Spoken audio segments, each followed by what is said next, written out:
Hey folks, it's Alia, and I just got my hair done, so I'm not really getting coffee right now. But I thought I would wait until I had some new hair to post this video.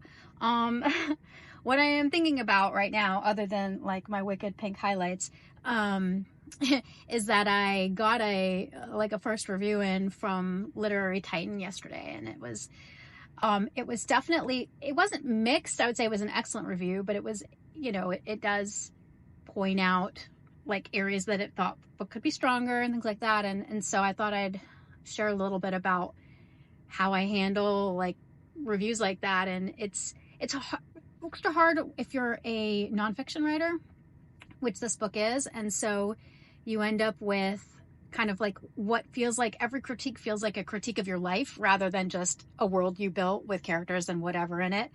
And so it is a little tougher and it's a little more emotional if someone says, oh, you're unpolished, or oh, some of these stories are absurd.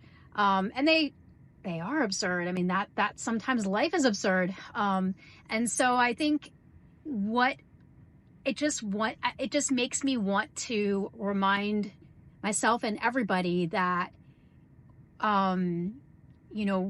reviews are someone else's interpretation of what you've written and what you've done. And in the case of me, what I've lived.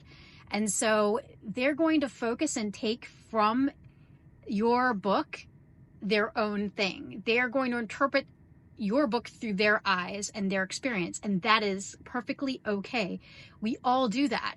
Every book you read, you interpret through your own eyes, and so it's not a review. At the end of the day, good or bad, is one person's interpretation of your experience, of your writing, of their experience that's been, or how they experienced your work colored by their experience. And so just keep that in mind. Whether you get a good review and they tell you like I love, like, the thing I love most about this book is its sheer audacity. When they tell you things like that, that's great. But remember that people have different levels of bravery. So even a compliment is based on that person's recollection or understanding or feelings about bravery and about being audacious.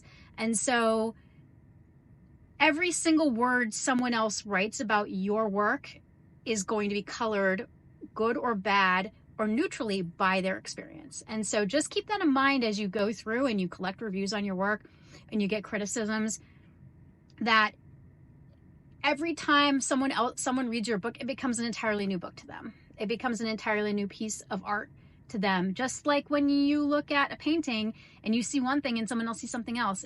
That's what it's meant to be. That's the beauty of art. And so, I was pretty happy with my review, but I still felt like it was worth pointing out that nothing about writing a book and putting it out there in the world is going to be easy, and that we all have to have the ability to dissociate what other people say about our work from what we think about ourselves. And anyway, that's my weird spiel for the day. So enjoy one last look at my brand new hair, and I will talk to you guys soon.